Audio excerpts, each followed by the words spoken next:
princípios das Olá, medidas meu nome é Marinha, protetivas. sou advogada há 16 anos, juíza leiga, auditora do Tribunal de Justiça Desportiva da Bahia. Eu gostaria de conversar com vocês sobre os princípios que regem as medidas protetivas. Se você já pediu medidas protetivas, pense em pedir ou conhece alguém que está nessa situação específica, é muito importante você entender quais os princípios que norteiam os juízes no deferimento e indeferimento dessas medidas, até para poder entender se essas atitudes, se essas decisões foram justas ou injustas. Para isso, eu vou conversar com vocês um pouquinho, e os meus vídeos vocês devem perceber que agora estão mais longos, porque eu estou tentando trazer um conteúdo informativo maior, embora de menor alcance, né, por conta do algoritmo do Instagram.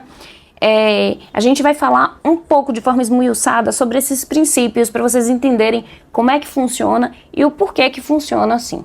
Vamos pensar assim no caso de Aline, que seria uma pessoa de 29 anos, enquanto isso eu vou mostrar os livros aqui, de 29 anos, que trabalha no mercado e tem um filho de 4 anos, tá? O parceiro dela passou a pedir a senha do celular, olhar as roupas antes de ela sair, marcar presença no serviço para ter certeza, e sempre dizia que estava ali com um ciúmezinho dela. Quando a Aline não atendia, chegavam mais de 20 ligações e mensagens dizendo que ele podia perder a cabeça, ameaças veladas, né? No mês seguinte, ele pegou o cartão dela emprestado e zerou a conta dela. E ainda ameaçou: se me abandonar, eu sumo com o nosso filho. A Aline pensou: ele nunca me bateu de verdade. Mas será que seria o caso de pedir medidas protetivas? Olha, esse caso é um caso muito paradigmático, acontece no nosso dia a dia de stalking, né, perseguição. E sim, seria o caso de deferimento de medidas protetivas, tá bom? Na Lei Maria da Penha, na Lei Henri Borel e na Lei da Escuta Protegida, que eu entendo que é um microsistema de prevenção e enfrentamento à violência doméstico-familiar, ele tem alguns princípios que regem esse processo protetivo. Existem dois caminhos a serem seguidos. O primeiro é o criminal, que é para a investigação do crime, né? E o outro é o protetivo, que é o civil, que serve para proteger a mulher e os filhos dela diante de uma situação de risco. Não depende de boletim de ocorrência, não depende de inquérito policial e muito menos do processo criminal. A decisão pode sair rápido, em questões de horas, e o que vai se considerar a situação de risco. A juíza, ela vai considerar, a juíza ou o juiz, ela vai considerar a situação de risco. Quando a pessoa que conta ali que está vivendo uma situação de risco, apresenta mensagens, provas, vídeos, indícios, apenas indícios, e um relato que é verossimilhante, que parece ser verdade, o contraditório ele vai ser diferido, postergado. Ou seja, defere-se a medida protetiva e depois vai se ouvir o possível agressor. É o correto a ser efetivado diante do nosso contexto social de violência maciça em desfavor das mulheres, tá? A gente tem diversos princípios que norteiam o processo protetivo. Dentre eles é o princípio da precaução.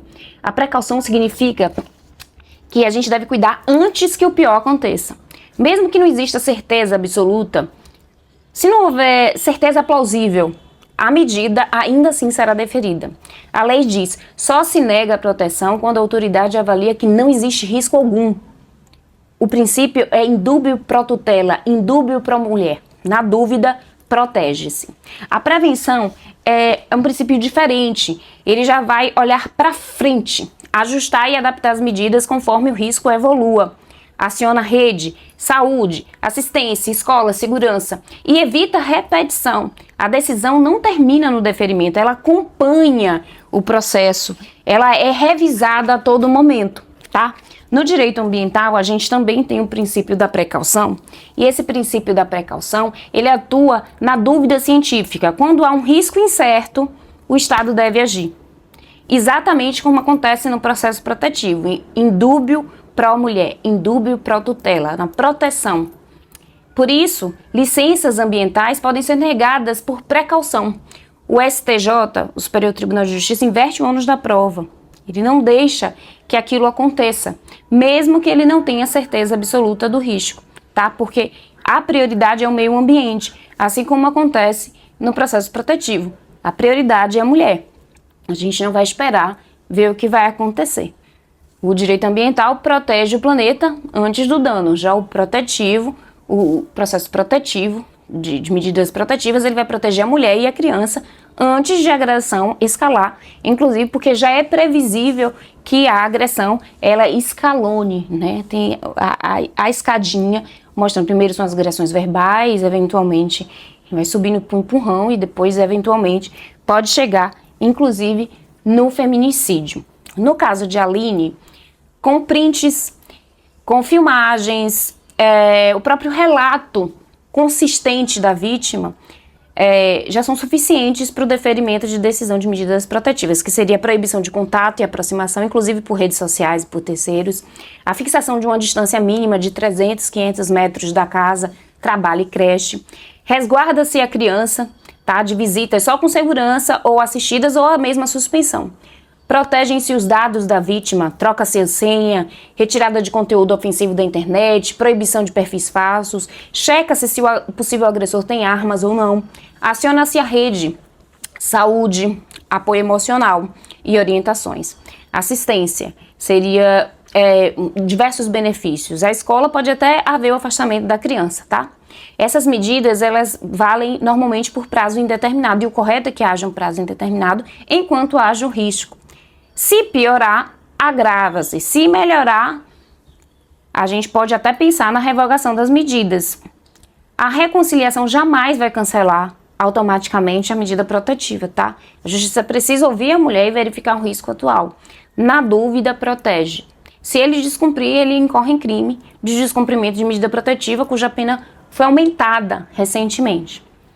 Os princípios que norteiam, então, portanto, o processo protetivo são o princípio pró-mulher, perspectiva de gênero, interpreta do jeito que melhor protege e evita revitimizar.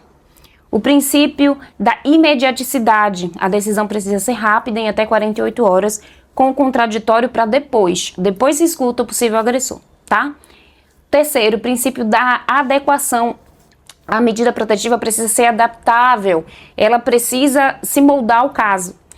O princípio da acessibilidade, da prospectiva, tem que olhar para frente, o princípio da precaução, que a gente já falou, na dúvida se protege, o princípio da autonomia, independe de boletim de ocorrência, de inquérito, de processo penal, e o princípio da proteção suficiente ao risco, que a medida protetiva ela deve durar enquanto houver o risco. Se você viu, assim, em algum momento desse conto da história de Aline, uma situação que você passou igual ou conhece alguém, saiba que você não está sozinha, tá? Existe uma proteção que lhe dá o direito do deferimento de medidas protetivas. Então procure uma delegacia, procure um advogado, uma defensoria, um Ministério Público ou um núcleo de atendimento à mulher na sua cidade. Se você estiver em perigo, liga para o 180, para orientação 180 e cuide sempre de você e dos seus filhos. Combine uma palavra código com alguém de confiança, deixe documentos e itens essenciais sempre à mão e salve os contatos importantes. Aqui a regra é, na dúvida, protege-se. É assim no meio ambiente para evitar desastres, é assim na sua vida para evitar a violência, para evitar que a violência escale. Você merece segurança, a gente vive num mundo onde o patriarcado se acha no direito de nos ofender. Preserve-se.